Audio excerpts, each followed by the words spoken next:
Alors, dans cette vidéo-là, on va essayer de parler en fait comment on peut créer une extension Google Chrome. Alors, vous savez, les extensions Google Chrome, là, je vais vous montrer un petit peu donc mon navigateur. Vous allez voir que là, ici, j'ai les extensions. Personnellement, j'utilise beaucoup les extensions sur Google Chrome. Bien évidemment, tout le monde en fait utilise les extensions parce que les extensions, ils sont très très proches en fait d'utilisateurs. Et comme vous le savez, toute personne qui utilise Internet, il utilise un navigateur.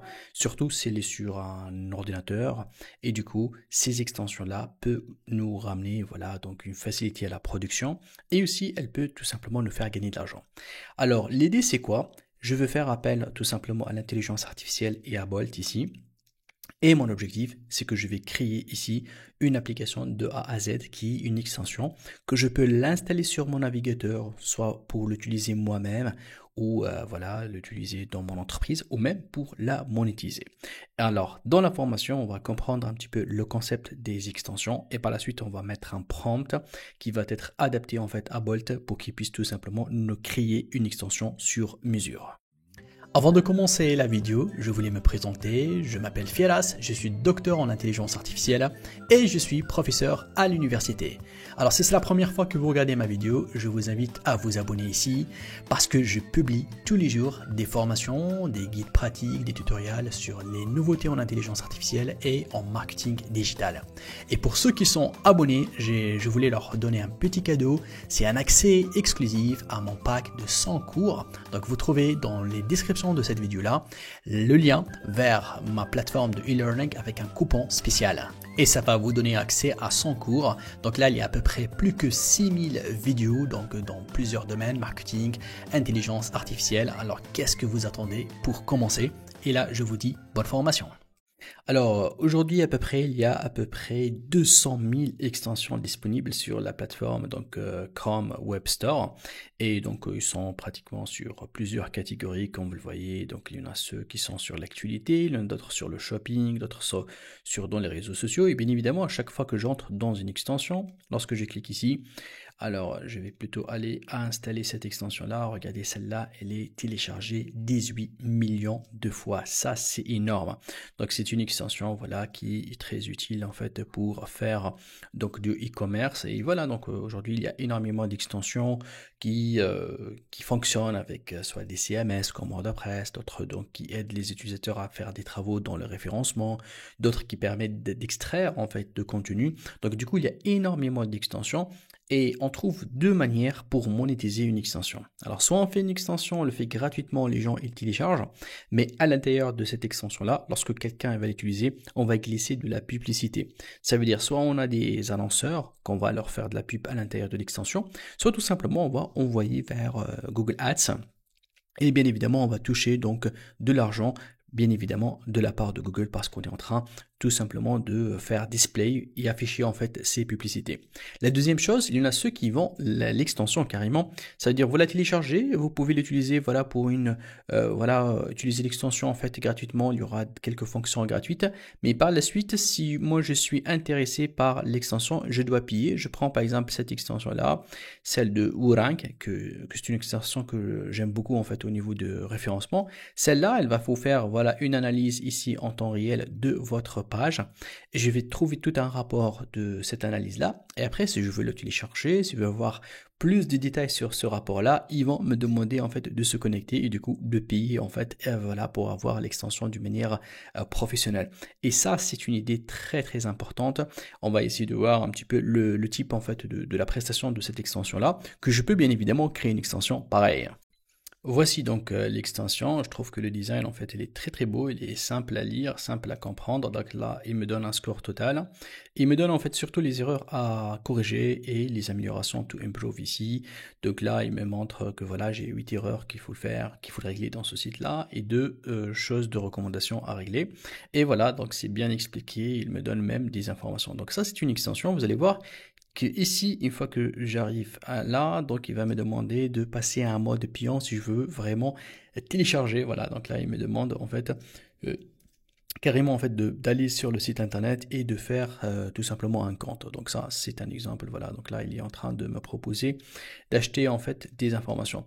Alors c'est vrai que lorsque l'extension a été lancée au début, il vous donne le rapport gratuit. Hein. Donc il en restait pratiquement une année. Mais une fois que l'extension devient une extension en fait très très téléchargée sur internet, c'est tout à fait normal hein, qu'ils vont passer à un mode payant.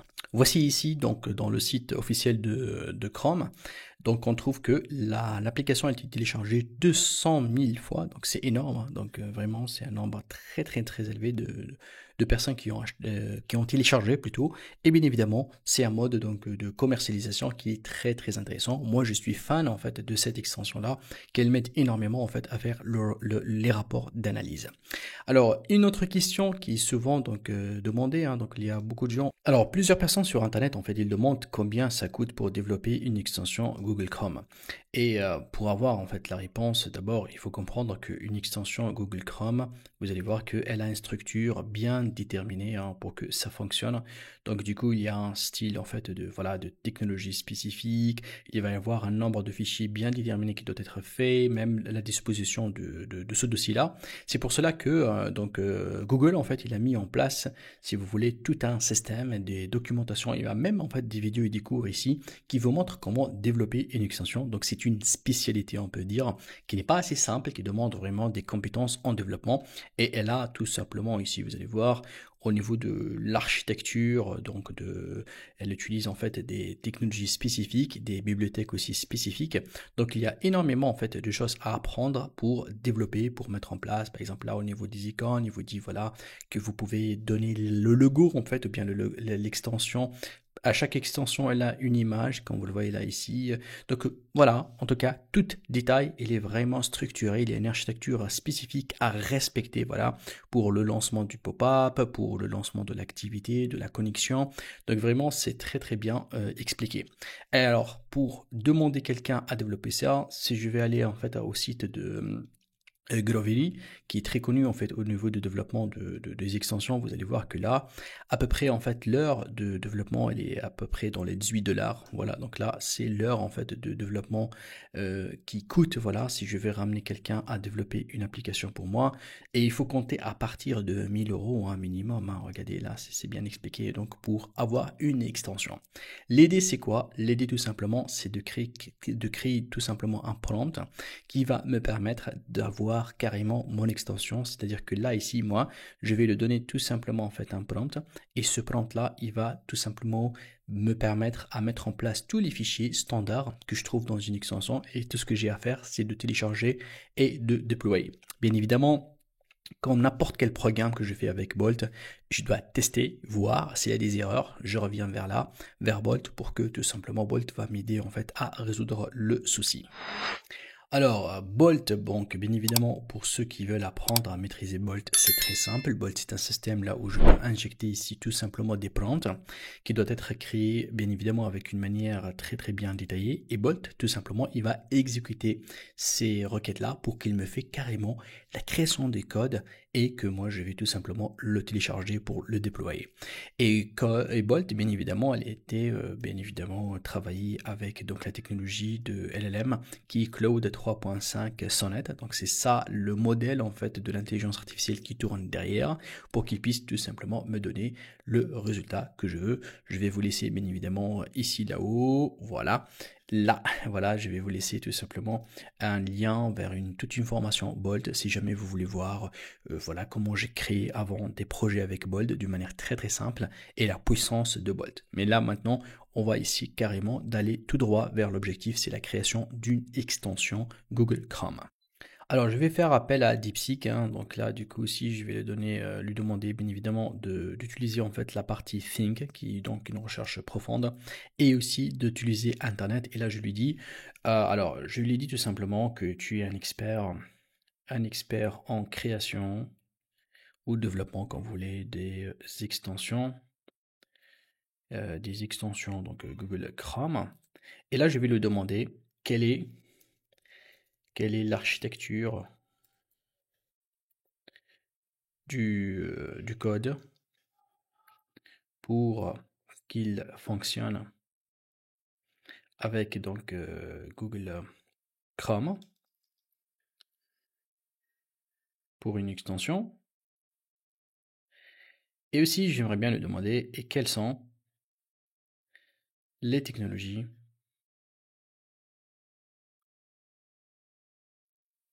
à utiliser.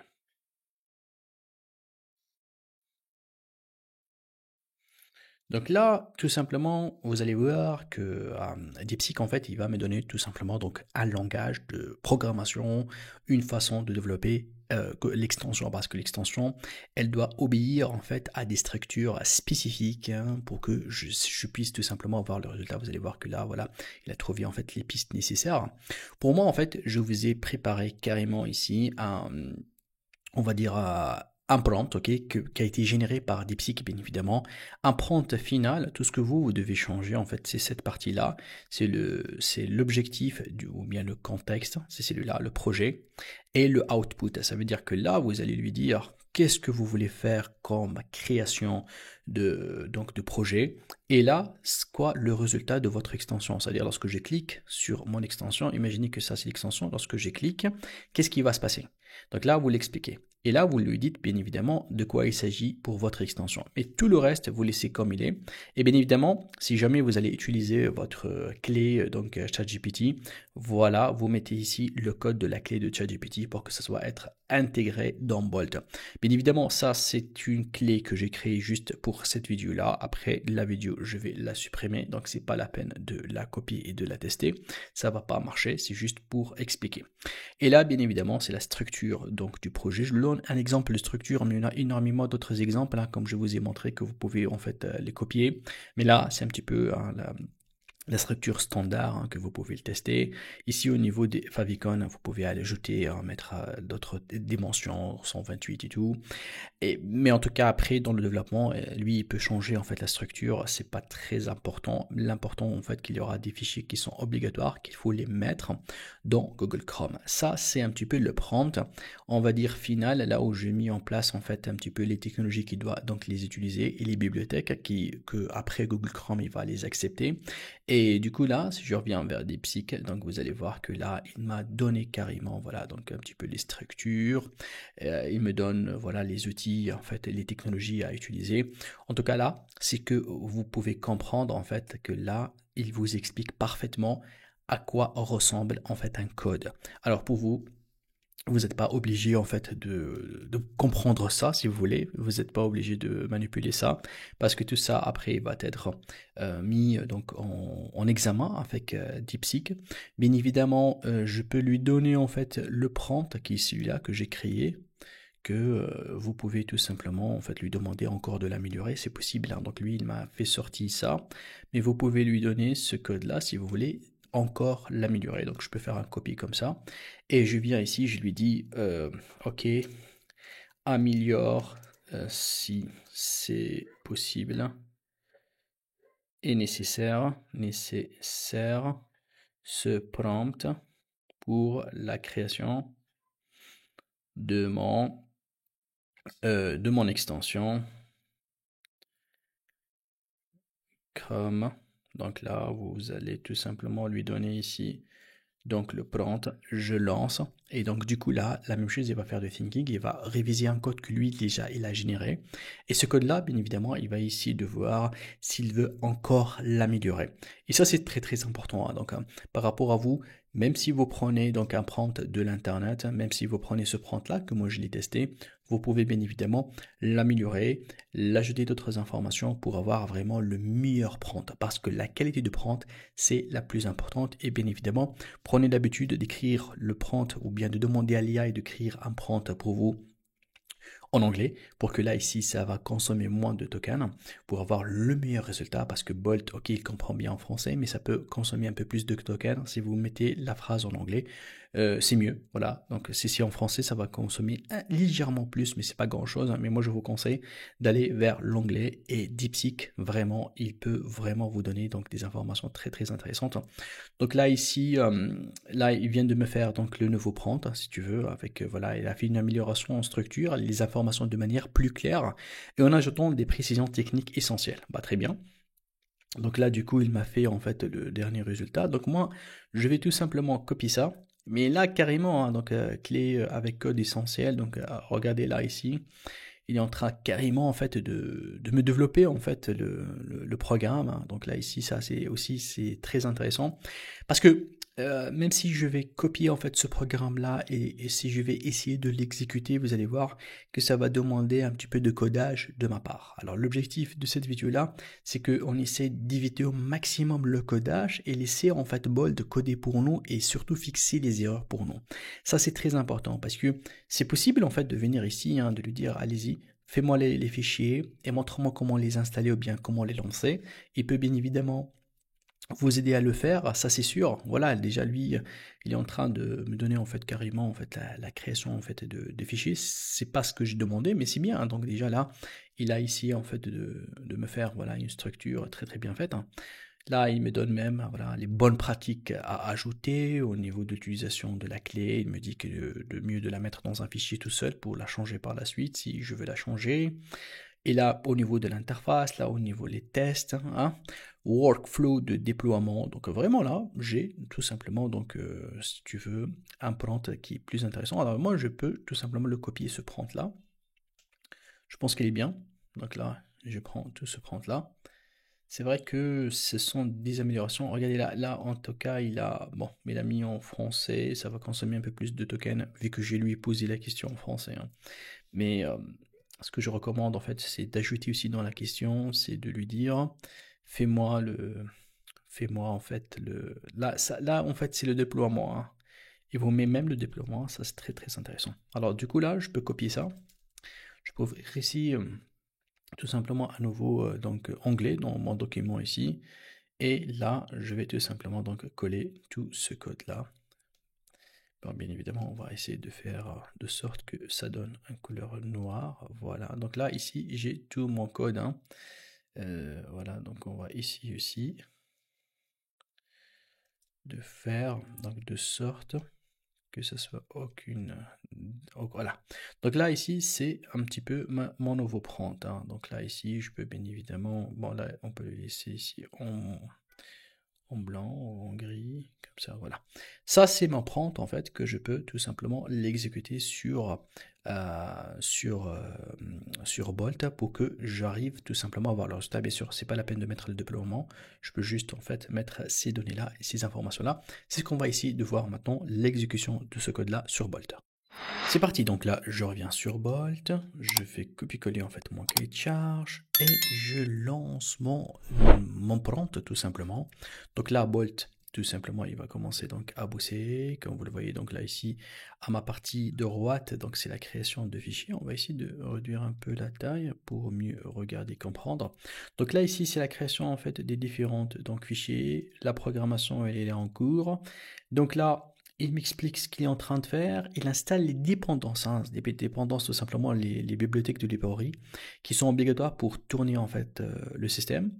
Donc là, il revient pour mettre à jour encore les fichiers qu'il a déjà créés et là, il fait son exécution, hein. Donc là, ici, pour lui, c'est le déploiement. C'est normal que là, je peux pas voir en fait l'extension, c'est tout à fait normal parce que c'est une extension qu'il faut télécharger en fait, exporter le code et le tester sur Google Chrome. Mais là, ici, il est prêt lui, hein. Il me dit que là, je peux tout simplement charger l'extension sur Google Chrome, activer le mode developer pour que je puisse la faire et par la suite donc on va tout simplement l'extraire et après on va sélectionner en fait le dossier dist folder. C'est un dossier en fait qui n'est pas en mode build, il est en mode développeur.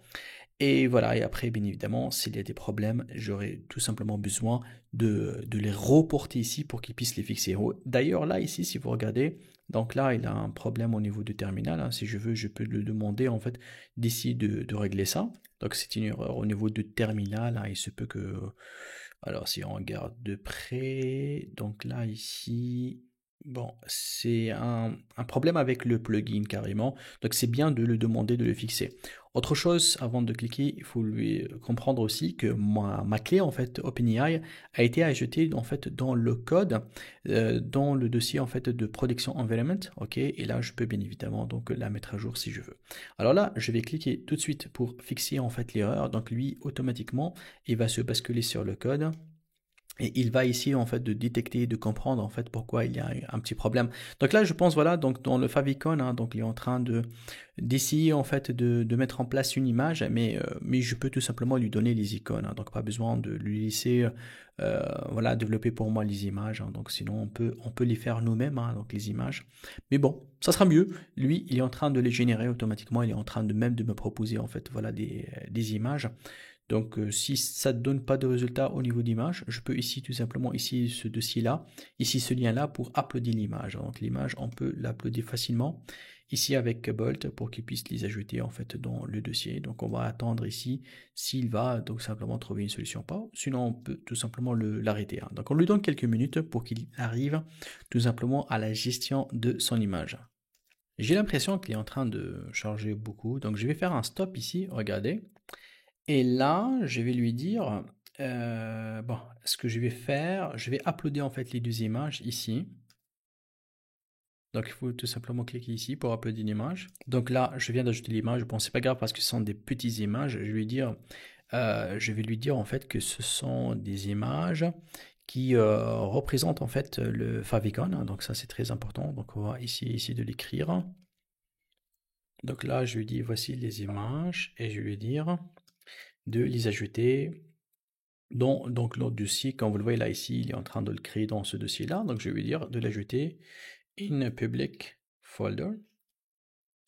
Voilà, pas la peine qu'il crée pour moi les images. Donc là ici, c'est nous qui ont fait la création d'images. Donc on a arrêté ça. Donc là, je vois qu'il est en train d'ajouter les images. Update, ça c'est bien. Donc là, il est en train d'ajouter les images. Au niveau la 16 et celle de 32. Je pense que la 32, c'est elle qui cause un petit peu de problème. On va voir combien ça va prendre du temps pour qu'il puisse la crypter et la mettre online. Donc là, on va attendre. Ici, c'est comme s'il dit que l'image, en fait, elle est vide. Mais bon, l'image n'est pas vraiment vide, hein. Donc il y a de l'information dans l'image. Mais bon, donc lui, il tient à créer lui-même, en fait, cette image-là. Donc on va patienter un peu. Donc, je vais tout simplement donc l'arrêter et je pense ajouter les images manuellement, hein. Donc c'est pas un problème. Donc là ici j'ai mon dossier. Je vais là en fait faire download. Donc là on est en train de télécharger en fait le fichier et tout ce qu'il reste à faire c'est tout simplement tester en fait ce fichier-là et voir s'il y a des messages d'erreur sur Chrome ou pas. Ok, donc voici donc mon fichier. Là je vais d'abord donc l'extraire comme ça. Donc là, j'ai donc le dossier et ce qui m'intéresse en fait, c'est celui-là, hein. Alors, je vais aller à la partie extension. Je vais bien évidemment être sûr que le mode développeur il est activé. Ça, c'est important. Ensuite, je vais cliquer sur charger l'extension non embarquée. Alors là, il faut faire très attention. Il faut aller au projet. Il faut aller sur dist. Ici, donc ce distributeur-là. Et à ce moment-là, bien évidemment, on va faire sélectionner. Donc là, il vient donc de charger tout simplement mon extension. Une fois l'extension elle est chargée, je vais tout simplement l'utiliser. Donc là, je monte ici, je vais la chercher. C'est celle-là. Donc on va la mettre donc épinglée. Voilà, elle vient d'être épinglée. J'ouvre voilà un site internet, j'ouvre mon site internet, je clique ici et voilà, donc là ici j'ai mon extension en fait qui vient de s'ouvrir. Donc du coup là il me propose donc d'ajouter une prompt d'analyse, de spécifier qu'est-ce que je veux analyser et là j'ai le bouton en fait d'analyser la page. Bien évidemment je peux revenir ici sur Bolt, aller sur Preview, voir en fait cet affichage là et encore en fait je peux par exemple là supprimer carrément en fait la possibilité d'ajouter le prompt. Je peux lui demander de travailler par exemple ici directement, donner tout simplement un petit bouton pour qu'il puisse charger ou bien travailler la page en question. En tout cas là la partie amélioration de l'extension et l'ajout de fonctionnalités, vous avez tout simplement ici la possibilité d'ajouter votre prompt là pour que Bolt tout simplement va l'exécuter. Donc l'extension on l'a créée avec donc Bolt sur le site bolt.new. Il y a la possibilité en fait de faire le même travail et de l'exécuter ici sur bolt.diy. En fait ça c'est tout simplement en localhost, ça veut dire sur ma machine. Donc je paye pas ici un compte Bolt ou bien donc tout simplement je peux lancer ici le nombre donc de tokens que je veux qui sont beaucoup moins chers Pourquoi? Parce que ici, en localhost, j'utilise ce qu'on appelle DeepSeek. Et dans DeepSeek, bien évidemment, je peux utiliser la partie coder. Le coder, en fait, c'est quelque part plus léger que Thinking, the Reasoner, et plus fort que le chat parce qu'il est fait spécialement pour pouvoir tout simplement coder. Bien évidemment, là, ici, je paye tout simplement ici, regardez, donc je paye mon KPI qui a été créé sur DeepSeek. Alors, vous me dites si cela vous intéresse, si vous voulez que vraiment qu'on lance en fait notre programmation sur une machine locale sans avoir API Bolt. Donc du coup, ça va coûter beaucoup moins cher et bien évidemment, on va utiliser la puissance de DeepSeek. Donc vous écrivez dans les commentaires DeepSeek et là, on va faire le code avec DeepSeek. Donc je vais vous faire un tutoriel complet là où vous pouvez le lancer avec DeepSeek. Et aussi, il y a la possibilité de télécharger en fait DeepSeek en local, donc en passant par le logiciel qui s'appelle LM. Donc ça aussi, on a fait une vidéo sur ça. Ça nous permet en fait d'avoir donc DeepSeek en local sans avoir besoin tout simplement ici de travailler avec l'API. Donc on peut le travailler avec la machine locale. Bien sûr, il faut avoir une machine puissante. Et à ce moment-là, on peut tout simplement donc connecter LM Studio. Bien sûr, là, je peux basculer entre Queen et DeepSeek sans avoir bien évidemment à utiliser aucun API. Donc ça se fait tout simplement à 100% en local. Vous me dites dans les commentaires et on va essayer de préparer une vidéo sur ça s'il y en a plusieurs personnes qui le demandent. Merci d'avoir suivi cette vidéo. Donc si vous avez des questions, n'hésitez pas de m'écrire dans les commentaires. Je fais mon maximum pour répondre à toutes vos questions. Et si vous aimez la vidéo et vous voulez voir les prochaines nouveautés, n'hésitez pas à vous inscrire à ma chaîne. Je vous dis merci beaucoup et à très vite.